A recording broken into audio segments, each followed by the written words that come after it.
नमस्कार। हम मकान या कोई भी ज़मीन हम जब लेते हैं तो हम उस ज़मीन के बारे में देखते हैं कि ज़मीन हमारे लिए कैसी रहेगी, शुभ अशुभ, या हमें क्या लाभ देगी।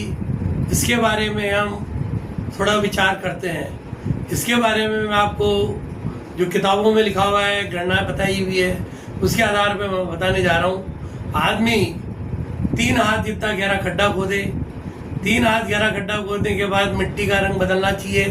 यदि उस मिट्टी में से पत्थर निकलते हैं और यदि उसमें से कोई मोटे कंकर वगैरह निकलते हैं तो मिट्टी बहुत शुभ होती है, उसमें धन वृद्धि के योग बनते हैं। यदि उस जमीन में से गुठली निकलती है या इस तरीके की कोई चीज निकलती है तो वो जमीन हमें थोड़ी कष्टकारक होती है। और यदि उस जमीन में से समझ लीजिएगा आप कोई हड्डी निकलती है या कोई गंदगी निकलती है तो जमीन हमारे लिए अशुभ होती है।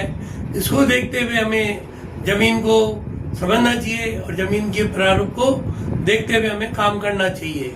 ये एक सबसे बड़ा लॉजिक है जमीन को देखने का।